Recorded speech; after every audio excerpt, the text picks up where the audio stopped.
This episode is brought to you by State Farm. Listening to this podcast instead of doom scrolling? Smart move. Another smart move? Getting help from one of State Farm's 19,000 local agents when you choose to bundle home and auto.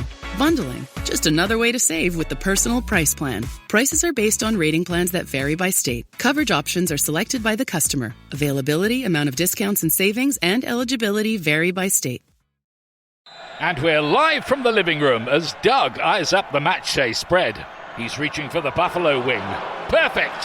Hang on, what's this? Oh, he's gone for a can of Pepsi too! Incredible! What a finish! Sensational combination! Look at the delight on his face. There's no doubt about it. It just tastes better. Match days deserve Pepsi. Food deserves Pepsi. Grab a pack of Pepsi Zero Sugar for today's match. It's poetry in motion. Celui-là, j'avais trop envie de vous le faire, ce podcast, il me fait délirer. Et les choses que je vais vous dire dans ce podcast, la plupart de mes potes ou même de ma famille ne sont pas au courant. En fait, c'est vraiment la honte, hein, c'est vraiment des trucs de... des plaisirs coupables, quoi, les gars. Mais ça me fait tellement marrer, ces trucs-là. Parce qu'en fait, des fois, c'est improbable. Et des fois, ça m'est déjà arrivé de discuter de ça avec des copines. Et en fait, on s'est aperçu, donc il y a un des plaisirs coupables que je vais vous avouer, que je partage avec plusieurs copines. Et jamais j'aurais pensé que mes copines faisaient ça, quoi. Et en fait, quand on en discute, c'est trop rigolo. Donc, bref, vous allez voir, ça va être très, très drôle. Je m'excuse par avance si vous entendez des bruits de voitures, de rues, de klaxons, de police, de tout ce que vous voulez. Je suis dans ma chambre à San Francisco, ma chambre d'hôtel, et j'ai une fenêtre avec des vitres qui ne sont probablement pas des vitres, mais du papier à cigarette, parce qu'on entend les voitures comme si on était dans la rue. Donc, par avance, vous n'aurez peut-être pas un son de qualité, mais un contenu de qualité. Donc c'est parti, on va commencer avec le premier plaisir coupable, et c'est pas un des moindres, les gars, parce que celui-ci, franchement, rien que pour celui-là, je me suis dit, est-ce que je le fais ce podcast ou je le fais pas? Parce que c'est vraiment la honte, quoi. Mais c'est un plaisir, comment vous dire? Mais j'assume tout, hein, dans ce podcast, vous allez voir, hein, j'assume tout totalement à fond, j'en ai rien à secouer de ce que peuvent penser les gens ou j'en sais rien, mais je m'en fous. Moi, j'assume le truc. Et puis, je trouve ça tellement drôle de vous le partager, donc let's go. Donc, le premier, c'est un plaisir que j'ai depuis toujours. Alors, je sais pas si c'est un plaisir, parce qu'au final... la meuf, elle fait durer le suspense. Vous avez vu quand même, je suis vachement forte là-dedans. Donc, je sais pas si c'est un plaisir au final, mais si, moi, ça me fait délirer en fait. Mais c'est plus, je pense, ça part d'un sentiment où j'ai pas confiance en moi, je pense. Pour me rassurer, je fais ça. Et du coup, la plupart du temps, ça me rassure et je me dis, ouais, quand même, voilà quoi. Donc, ce plaisir coupable, c'est stalker les ex de mon mec, ou de mes mecs, les ex de mes mecs en général que j'ai eu tout au long de ma vie. Donc ça m'a toujours, mais vraiment obsédée, quoi. J'ai toujours fait ça depuis que je suis jeune, de stalker, mais je vous en ai déjà parlé si vous écoutez mes podcasts, dans certains podcasts, notamment sur mes histoires avec mes copains et les hommes que j'ai eus dans ma vie, j'ai toujours fait ça. J'ai toujours fait une fixette sur les ex et j'adore. Alors ça, c'est mon plaisir de stalker les ex de mes mecs. Et en l'occurrence, en général, c'est pas les ex de mes mecs, c'est l'ex qui était avant moi, quoi. C'est plus ça. L'ex de mon mec qu'il a eu juste avant moi. J'adore faire ça, mais c'est ma passion, les gars. Parce que en fait, alors je pense effectivement, si on va creuser au niveau psy et si on fait ma psychanalyse, probablement que ça part d'un sentiment de non confiance en moi, où j'ai pas confiance et je veux mesurer si je suis mieux, si je suis moins bien. Alors en général, en général, il vaut mieux avoir le sentiment d'être mieux, ça fait du bien au moral, mais bon, c'est peut-être pas toujours le cas. Mais que ce soit au niveau physique ou autre, hein, on parle pas que au niveau du physique, bien entendu, mais je sais pas, j'adore faire ça et j'adore me comparer. Alors c'est vrai que ça m'est arrivé comment dirais-je, notamment avec un mec que j'ai eu, il y a pas si longtemps que ça d'ailleurs. Mais bah, de toute façon, on peut tout balancer sur les podcasts, on peut tout balancer, les gars, ça reste que dans la commu podcast, on va se dire ça. Donc, Alex, si vous avez, comment dirais-je, écouté mes podcasts, c'est le podcast Je suis sortie avec un homme de 10 ans plus jeune que moi et il m'a trahi. Donc, Alex, je suis restée 6 mois avec lui. Alex, il a 30 ans. Enfin, à l'époque, il avait 30 ans et on avait quasiment 10 ans d'écart. En fait, Alex, il avait une ex qui était sur les réseaux. Et du coup, moi, ma passion finie de stalker les ex, voilà, je me suis dit, si, là, c'est du pain béni, là, elle est sur les réseaux et tout, tu peux tout stalker, tu vois. Donc, je me suis mise à la stalker. Sauf que quand je suis tombée sur ces réseaux, mais la meuf, c'était une bombasse. Une bombasse finie, quoi. Mais moi, je me suis tapé un espèce de...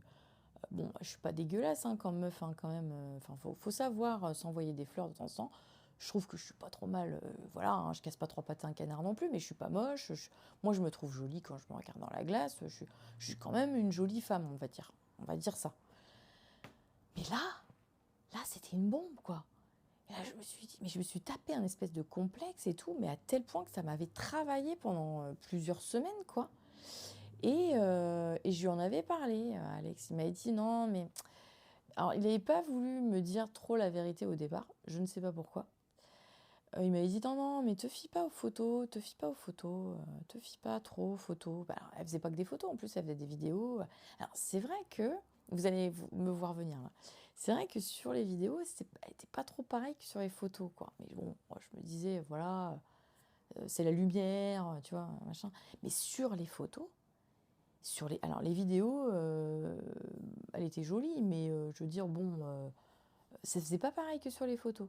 Sur les photos, je me disais, mais la photographe, elle est incroyable parce qu'elle sait vraiment la sublimer.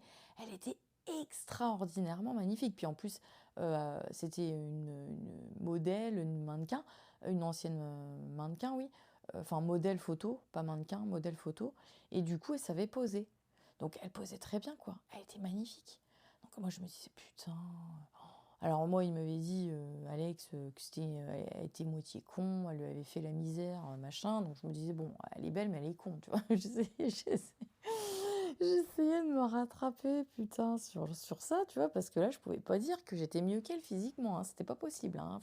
Là, fallait vraiment être objective, hein, quand même. Hein. Et puis bien foutue, et forcément, elle avait le même âge qu'Alex, donc 10 ans de moins que moi. Donc là, ça joue, hein, les gars. Et bref, en discutant avec des copains et des copines à lui, une copine qui se reconnaîtra peut-être si elle écoute les podcasts, mais que j'adore et que je suis toujours en contact avec elle d'ailleurs et son mari. Mais c'est la seule avec qui je suis en contact d'ailleurs de cette époque-là. Et elle me dit ah non, mais moi je la connais très bien, l'ex d'Alex. Mais tu n'as absolument rien à lui envier, t'es 1000 fois mieux qu'elle. Je lui dis, mais t'es folle ou quoi? Je dis, t'as vu les photos, c'est une bombe. Elle me dit, oui, sur les photos. Et je comprenais pas ce qu'elle voulait me dire. Je dis, bah oui, mais je dis, t'as vu quand même comme elle est hyper belle. Je dis là, excuse-moi, mais je dis, je veux bien qu'elle soit con, tout ce que vous voulez. Tout le monde lui en foutait plein la gueule parce qu'elle était con, elle était con finie. Hein. Apparemment, on lui faisait des scènes, enfin, elle était con, quoi. Donc personne ne pouvait la blairer. Mais peu importe, enfin, je veux dire, qu'elle soit con, d'accord, mais elle était quand même hyper belle. Et ma copine, elle me dit, enfin, la copine d'Alex, qui est devenue ma copine après, enfin, la copine, l'amie, quoi, hein, vous avez compris, elle me dit, mais non, mais Steph, t'as pas compris. Tout est photoshopé. Oh, mais là, je me suis dit, mais what the fuck? C'est quoi cette connerie? Donc j'ai re-stalké, tu vois, ça m'a fait une bonne excuse pour re-stalker la meuf, tu vois. Et putain, c'est vrai que je me disais bien que sur les vidéos, c'était bizarre, elle ressemblait, mais elle était beaucoup moins jolie. Un truc tout con, sur les vidéos, elle avait des yeux marron foncés, ce qui est pas moche, hein. Et sur les photos, elle avait des yeux presque vert noisette, comment vous dire, ambre, voilà, cette couleur-là. Et Et je me disais, mais elle a des yeux magnifiques, la couleur ambre, ça n'existe pas, enfin, c'est rare et tout. Moi, naïve comme je sais pas quoi, la meuf a été photoshopée. Level 20 000. Donc, je me dis, non mais attends, meuf, en fait, mais c'est n'importe quoi de faire ça. Enfin, surtout quand les gens, après, ils te voient en vrai. Ou, enfin, tu vois, je sais pas, tu vas à un date, parce qu'elle s'est retrouvée célibataire, la meuf. Tu vas à un date, le mec, il regarde ton Insta, il te voit arriver, t'es pas la même meuf. Donc, bref, enfin, on va pas juger ça, hein, on n'est pas là pour ça, mais... Donc, moi, j'avais trop rigolé quand elle m'avait dit, ma copine, elle m'avait dit, mais non, mais tout est photoshopé. Elle me dit, là, sur les photos, elle ressemble pas du tout à ça en vrai, quoi. À tel point que c'est choquant. Et je lui dis, non, arrête tes conneries quand même. Elle me dit, ah oui, oui. Elle me dit, bah, sur les vidéos, elle peut pas se photoshopper, donc forcément, enfin, il y a des filtres hein, quand même, mais tu peux pas modifier la forme du nez, parce que c'était à ce point-là, en fait. Enfin, je veux dire, elle se gonflait la bouche, enfin, photoshopé, quoi, si vous voyez ce que je veux dire, quoi. Donc bref, oh, la crise de rire. Donc ça, c'était la petite anecdote. Mais sinon, ouais, ça, c'est mon plaisir coupable ever. Je crois que c'est peut-être même le premier plaisir coupable de ma life, ça. Oh, s'il y en avait qu'un à choisir, ce serait celui-là. Stalker les ex de mes mecs. Mais bon, je pense que ça... faudrait faire analyser ça par un psy, mais ça part d'un sentiment de non-confiance ou de trucs comme ça. Ouais, j'ai à vouloir me comparer, à me dire est-ce que je suis plus gentille, est-ce que je suis plus rigolote, est-ce que je suis plus belle, est-ce que voilà. Donc je pense que ouais. Alors des fois, ça m'est arrivé dans ma vie, c'est pas gentil de dire ça, mais de me rassurer du coup, de me dire ouais bah c'est vrai que bah je suis plus sympa, je suis plus rigolote, je suis plus jolie. Et puis des fois bah non, je me suis dit bah non en fait je suis pas aussi belle que son ex, hein. Mais bon, j'ai envie de dire, on trouve toujours un truc pour se dire, bah, s'il l'a laissé tomber et qu'il est avec moi, c'est qu'il y a une bonne raison, quoi. Mais sans penser au côté psy, machin, moi, ça me fait délirer. Des fois, je me tape des barres de rire parce que faut se le dire quand même que on est tous et toutes pareilles. On a tous et toutes eu des ex, c'est des bolosses, quoi. Alors, autant moi, j'ai eu j'en ai pas eu beaucoup, hein, des bolosses, mais j'en ai eu des bolosses quand même.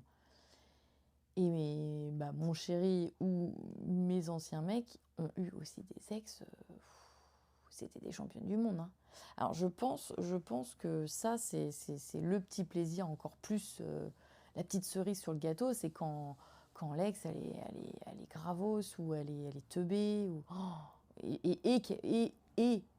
et qu'en plus elle est sur les réseaux. Alors je dis pas que celle d'Alex, elle était teubée ou quoi que ce soit, je me permettrai pas, parce que je vous vois faire l'amalgame, je me permettrai pas, mais les réseaux c'est pépite en vrai. En vrai c'est pépite, parce qu'on voit des trucs, enfin moi j'ai envie de vous dire, si les meufs de mes ex, elles me stalk, elles doivent te taper des barres hein, quand même, parce que moi c'est des vidéos de beauf, hein. Enfin des vidéos de beauf. Moi j'assume total ce que je fais, mes sketchs et tout, j'en ai rien à foutre. Mais si la meuf elle a un peu, comment dirais-je, si la meuf elle se prend un peu au sérieux quoi, et puis qu'elle me stalk, elle doit se dire ah ouais quand même. Ah il en avait soulevé une, c'était une pauvre campagnarde, hein, c'est une vraie beauf, hein. Ah oh putain, ça me fait rigoler quand je fais cet accent, ça me fait penser à une copine à moi qui parlait comme ça, qui s'appelait Sabrina. Un petit bisou à Sabrina si jamais un jour elle m'écoute. Elle parlait comme ça, Sabrina. Elle venait du sud et puis elle avait une petite voix aigrelette comme ça. Bon, ce podcast il part dans tous les sens, surtout j'ai 50 000 plaisirs coupables à vous partager, donc bref. Donc le premier. Le deuxième, et c'est celui dont je vous parlais, que je partage avec certaines de mes copines, que je ne croyais pas qu'elles faisaient ça, et ça m'a mis sur le cul, surtout certaines copines. Attention, vous êtes prêts, hein. Je regarde des émissions débiles comme L'Île de la Tentation. J'adore. Alors, L'Île de la Tentation en particulier, hein. Mais j'ai eu toute une période où je regardais les Marseillais, tout le bordel, hein. Oui. Oui, là, c'est un vrai truc honteux, on est d'accord. Parce qu'on est d'accord que ça n'a absolument aucun intérêt, que c'est une perte de temps phénoménale, que ça ne nous apprend absolument rien. Alors, les Marseillais, à ma décharge, hein, c'était il y a 10 ans, hein, donc voilà, il y a prescription. Mais par contre, l'île de la Tentation, juste avant de partir aux États-Unis, j'avais commencé à regarder la nouvelle saison. Et je me suis dit, aux États-Unis, je vais pouvoir continuer en replay.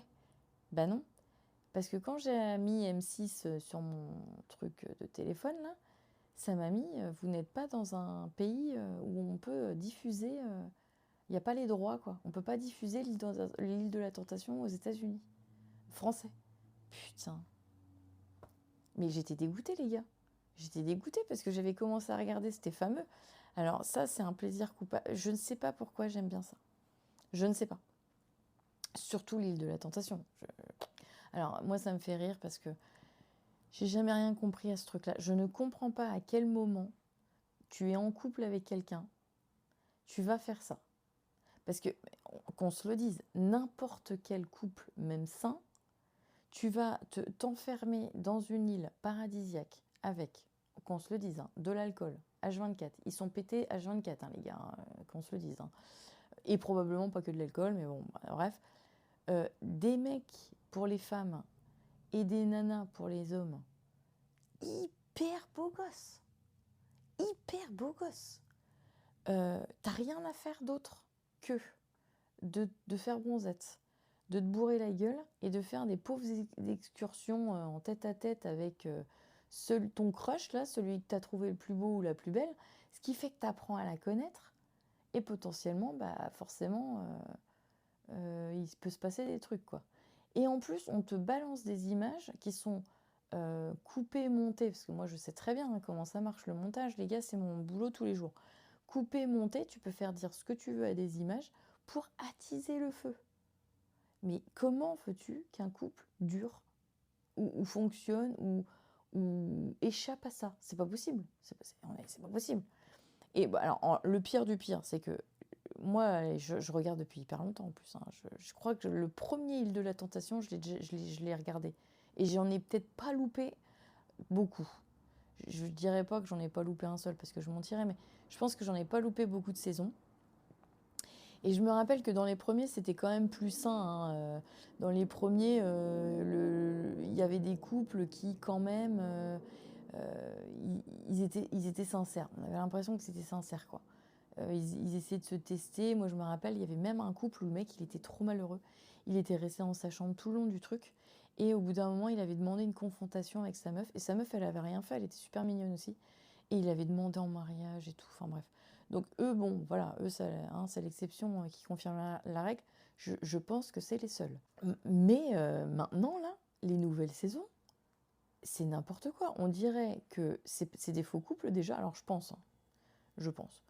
Ils viennent au bordel, ils se font ken dans tous les sens, là, ou ils ken dans tous les sens, et après, ils chialent parce que le mec ou la meuf fait la même chose. Non mais, oh ah mais moi, ça me détend, cette émission. Je sais pas pourquoi, hein, mais je me dis, ça me fait marrer. Je me dis, mais à quelle heure t'as cette idée? Je sais pas, je m'imagine avec Flo dans le lit un soir en allant se coucher, et puis te dire ça. Bah mon chien, on va aller faire l'île de la Tentation, hein. Comme ça va resserrer notre couple, parce que j'ai un petit doute sur toi. Non mais, ils sont complètement cons, quoi. T'as un petit doute. Ah bah il y en a, putain, oh, il y a des meufs, c'est écrit sur sa gueule au mec que c'est un charreau. Et la meuf, elle est là, oui, je pense que j'ai un petit doute, je crois que peut-être que il aime bien discuter avec beaucoup de femmes, mais je pense pas qu'il se passe quelque chose, mais j'ai un petit doute. Non mais meuf, en fait, ça se voit sur sa tronche. Et le mec, il arrive 1 heure après, il est déjà en train de chauffer une meuf, une tentatrice. Non mais, oh, putain, moi ça me fait délirer cette émission, ça me fait délirer. Mais je pense qu'ils les choisissent vachement bien en fait, la prod. Ils les sentent, tu vois. Enfin, en même temps, il y en a, c'est écrit sur leur gueule. Donc voilà, ça c'est mon deuxième plaisir coupable. Alors, dites-moi, hein, faites-moi des petits retours en DM sur Insta, j'adore. Vous le savez, avec vos petits plaisirs coupables, ça va me faire rigoler. Parce que ça, c'est trop drôle. J'adore savoir ces trucs-là. Oh, j'adore. J'aimerais bien savoir les plaisirs. On devrait faire une soirée, les plaisirs coupables de mes potes. On devrait faire une soirée avec mes potes et qu'on se dise nos plaisirs coupables. Oh, ça serait très, très, très, très drôle. Donc ça, c'est le deuxième. Le troisième plaisir coupable, mais j'adore chanter dans ma voiture, mais hyper fort. Alors, à savoir que je chante très mal. Donc, ceux qui écoutent mes podcasts savent que s'ils veulent me gâcher une soirée, ils m'invitent à une soirée karaoké. Je déteste chanter. Je l'avais raconté dans un podcast pourquoi, donc vous irez voir. Je ne sais plus comment s'appelle ce podcast, mais c'est pépite. Bref. Je vous raconterai pas, je vous spoilerai pas cet épisode-là, mais il faut aller l'écouter. Et je me rappelle même plus comment il s'appelle. Donc écoutez tous mes podcasts, puis vous tomberez dessus comme ça. N'importe quoi. Et donc, mais par contre, alors je déteste chanter en public. Ça, c'est lié à mon trauma que je vous ai expliqué dans le podcast, qui est très drôle.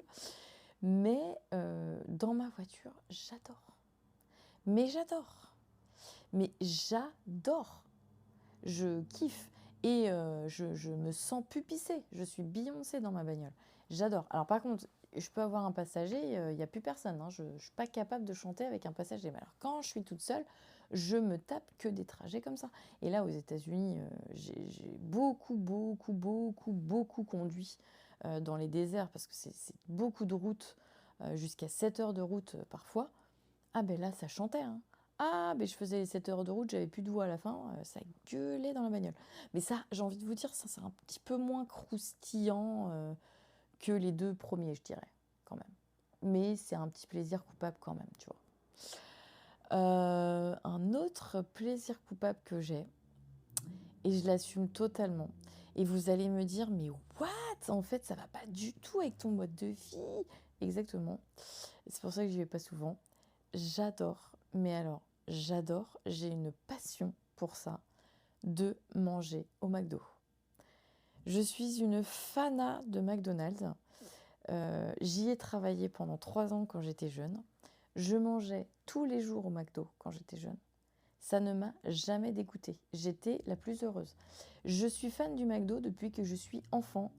Mes parents, je me rappelle, m'emmenaient au McDo à l'époque où on habitait sur Paris, en région parisienne, à savoir j'avais 5 ans. Donc c'était le meilleur moment de ma vie quand mes parents m'emmenaient manger un Happy Meal au McDo, quoi. Et à l'époque, quand on a déménagé en Vendée, le McDo n'existait pas en Vendée. Et il fallait que j'attende à chaque fois qu'on remonte en région parisienne voir ma famille pour aller au McDo. Mais vous imaginez pas, on remontait pas souvent, on remontait, je sais pas, 2-3 fois par an, un truc comme ça, j'en sais rien, peut-être un peu plus, mais pas beaucoup plus, quoi. Oh, mais alors ça m'a démultiplié mon plaisir, parce que quand ça me manquait de fou, vu que j'en mangeais beaucoup moins qu'avant, quand j'habitais sur Paris, en région parisienne, quand j'étais toute petite, et ben, quand on remontait sur Paris, et qu'on allait manger au McDo, mais le plaisir, mon Dieu, c'était incroyable. J'étais trop contente, quoi. Et ça ne m'a jamais quittée. J'adore aller au McDo. Alors là, ça me pose un problème, certes, depuis que j'ai découvert mes intolérances alimentaires, parce que le McDo, c'est bourré de conservateurs. C'est de la merde en boîte, hein, faut se le dire, hein, c'est de la grosse malbouffe. Moi, je suis fan, j'adore le goût et tout, mais c'est de la grosse merde, hein. Il faut savoir, hein, les gars. C'est pas parce que c'est des frites et des hamburgers que c'est de la merde. Parce que vous faites des frites maison et des hamburgers maison, c'est pas mauvais pour la santé, bien au contraire. Mais le McDo, c'est mauvais pour la santé. Pourquoi ? Parce que c'est bourré d'additifs, bourré de conservateurs, bourré de merde. Donc en fait, on bouffe du cancer, mais clairement, hein. Et c'est pour ça que maintenant, j'y vais rarement. J'y vais peut-être une fois tous les 2 mois, quelque chose comme ça, des fois une fois tous les 3 mois. Parce que c'est bourré de merde en fait. Et puis, surtout, je suis malade à crever. Donc là, j'y suis allée il n'y a pas longtemps aux États-Unis parce que je voulais goûter le McDo aux États-Unis parce que je ne l'ai jamais goûté de mémoire. Ou la dernière fois que je l'ai goûté, c'était il y a 20 ans, quand j'étais allée pour la première fois à New York. Donc clairement, je ne m'en rappelais pas. Non, je dis 20 ans, mais c'était en 2012. Donc c'était il y a 15 ans, quoi. Bref. Et c'est vrai que je ne me rappelais pas du goût. Et en fait, quand je l'ai remangé là, il n'y a pas longtemps, donc j'étais dans les déserts, donc ça fait une semaine. Hein. Donc de un, j'étais malade à crever. Hein. Mais alors, malade à crever. Mais malade à crever de ouf. Hein. Aussitôt mangé. Hein. Mais ça, c'est mes intolérances. Hein. De toute façon, dès qu'il y a des conservateurs et des additifs, je peux vous dire, je le sais direct. Hein. Direct. Donc j'étais malade à crever. Mais le plaisir immense que j'ai eu, c'est que ça sentait comme quand j'étais petite et ça a eu le goût de quand j'étais petite. Et pourquoi je vous dis ça? Parce qu'en fait, le McDonald's en France n'est pas le même qu'aux États-Unis. C'est pas les mêmes producteurs, c'est pas les mêmes productions, c'est pas les mêmes approvisionnements, etc. Et c'est pas les mêmes recettes. En France, les McDo n'ont pas le même goût qu'aux États-Unis. Et c'est dans chaque pays pareil. Alors, je vous dis ça en toute connaissance de cause, puisque j'y ai bossé 3 ans. Et c'est un petit peu les directives des McDo, c'est-à-dire qu'ils s'adaptent en fait à la culture du pays et à la qualité nutritionnelle du pays. C'est-à-dire que la France, on est habitué à bien manger. Il y a des normes qu'aux États-Unis, par exemple, il n'y a pas. Et auquel cas, ils ont été obligés d'adapter leurs recettes et ils ont fait d'autres. C'est les mêmes, hein, il y a les Big Mac, les machins et tout ça, mais c'est pas la même sauce, par exemple. C'est pas les mêmes steaks, c'est pas les mêmes. Voilà, ça change, ça diffère. Et en France, le McDo France est reconnu dans le monde entier pour être le McDonald's le plus qualitatif de tous les McDonald's du monde. Et aux États-Unis, c'est tout l'inverse, c'est reconnu pour être le pire. Et on dit souvent aux États-Unis, enfin les gens qui habitent ici disent que le McDo c'est pour les clochards. En gros, c'est McDonald's is for homeless. Pourquoi? Parce que c'est dégueulasse et que c'est pas cher. Et pourquoi c'est pas cher? Parce que c'est comment dirais-je? Je pense que leurs produits de base sont vraiment de mauvaise qualité, alors qu'en France ils sont de très bonne qualité. Et aux États-Unis, c'est pas le cas. Donc, je vous le confirme que je suis pas malade quand je mange du McDo comme ça en France. Alors, je suis malade en France aussi, mais beaucoup moins. Donc, je pense que c'est plus qualitatif quand même qu'aux États-Unis. Mais bref, donc voilà, ça c'était la petite information. Alors, je suis pas sponsorisée par McDo, les gars, hein, pas du tout, absolument pas. Et d'ailleurs, je vous déconseille d'en manger souvent parce que c'est vraiment de la grosse merde. C'est pas de la bonne nourriture et ça entretient le cancer. Donc, faut surtout pas en bouffer. Mais moi, c'est mon plaisir coupable. J'adore, une fois de temps en temps, me faire un McDo. Et j'ai un chéri qui est pareil que moi. Donc, on aime bien se faire un petit McDo de temps en temps, tu vois. Alors, attention. Le dernier plaisir coupable que je vais vous partager. Alors, celui-ci, il est pépite. Parce que c'est un secret. C'est même pas un plaisir coupable. Parce que, si, c'est un plaisir. Moi, c'est mon plaisir de faire ça.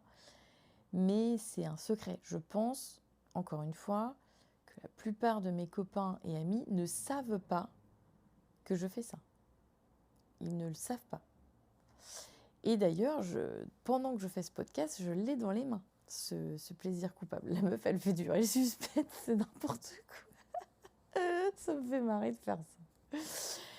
Je dors avec ce que j'appelle ma vache. Ma vache, c'est une petite peluche qui ne ressemble plus à rien, qui a le même âge que moi, parce que la première photo d'elle, je l'ai avec elle à côté de moi. Elle fait à peu près presque la même taille que moi, puisque j'ai à peine 6 mois dans le couffin, là, et ma vache est à côté de moi. Donc elle a mon âge, elle est complètement mitée, elle ressemble plus à rien, cette pauvre petite. Mais moi, je trouve que c'est la plus belle au monde. Et c'est mon doudou depuis que je suis petite. Elle ne m'a jamais quittée. Alors, je tiens à préciser quand même que quand je dors avec mon mec, ma vache n'est pas avec moi, elle est sur ma table de chevet. Mais elle est sur ma table de chevet. Mais alors, par contre, quand je ne dors pas avec mon mec, elle est avec moi dans le lit. Donc, Flo, des fois, de temps en temps, il fait les 3-8, donc il travaille la nuit de temps en temps. Donc quand il travaille la nuit et que je dors toute seule, je dors avec elle. Ça, c'est mon plaisir coupable. Et ça m'aide de ouf à m'endormir, de oufissime. Et ça, je sais pas, ça, c'est un sentiment ça me rassure, j'aime bien. Et là, du coup, pour les États-Unis, Flo étant pas là du tout et que je savais qu'il allait beaucoup me manquer, que j'avais besoin de réconfort, j'ai emmené ma vache et un t-shirt à lui. Donc je dors avec un t-shirt qui sent plus du tout lui au bout d'un mois et demi, là, il sent plus rien le truc, hein, c'est catastrophe, donc je suis triste, et ma vache. Et c'est vrai que ça me fait beaucoup, beaucoup, beaucoup rire parce que je me dis, mais à 40 ans, je n'ai jamais coupé le cordon avec ce truc. Et j'ai failli la perdre une fois quand j'étais petite. Mes parents étaient partis la rechercher parce que j'avais fait une crise. J'arrivais pas à dormir. Et là, ma bête noire, et je fais mes valises en fonction, c'est qu'on me perd mes valises avec elle dedans. Donc en fait, elle va tout le temps dans mon sac à dos qui est avec moi en cabine. Comme ça, je sais que je risque pas de la perdre. Mais c'est maladif. Hein. Si je la perds, je pense que ça sera une douleur. Mais vraiment, pour moi, c'est un membre de ma famille. Je sais très bien qu'elle n'est pas vivante, hein, je ne suis pas folle, mais elle fait partie de moi, quoi. Elle a tout vu avec moi, cette truc. C'est un chiffon, elle ressemble plus à rien. Bien sûr, en tout bon doudou que c'est, je la lave jamais. C'est dégueulasse. Non, mais c'est que j'ai peur de l'abîmer, parce que je pense que si je la lave, je pense que elle se désintègre, je pense. Elle est tellement vieille et mitée que je pense qu'elle se désintègre. N'empêche qu'il y a 40 ans, hein, les pluches qu'ils fabriquaient, c'était de la qualité, hein, parce qu'elle est encore à peu près quand même en état correct.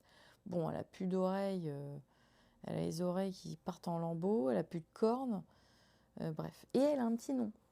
Elle s'appelle Pâquerette. Mais je l'appelle jamais Pâquerette, je l'appelle tout le temps ma vache. D'où ma passion pour les vaches. J'adore les vaches. J'adore les animaux vaches. Surtout les vaches naines qui lui ressemblent. Elles ressemblent un peu à une Highland, les petites vaches naines d'Écosse, là. Elle ressemble un peu à ça, sauf qu'elle n'a pas autant de poils, mais elle est de la même couleur un peu. Elle a une petite liste blanche et tout. Elle est hyper mignonne, franchement, elle est trop mignonne. Je vous mettrai une petite photo d'elle quand je posterai le podcast sur... parce qu'en fait, je partage toujours le podcast sur Instagram. Donc, je mettrai une petite photo comme ça. Vous saurez. Vous pourrez aller voir. Si vous êtes tombé sur le podcast directement par Spotify ou Deezer ou je ne sais quoi, ou YouTube, et ben vous pourrez aller voir sur Insta, dans la story, je mettrai une petite photo de ma vache. Comme ça, vous la verrez. Donc voilà, ça m'a bien fait délirer de vous faire ce petit podcast de mes plaisirs coupables ce soir. Je suis trop fan de ces trucs-là. Donc partagez-moi vos plaisirs coupables, s'il vous plaît, en DM, que je rigole à mon tour.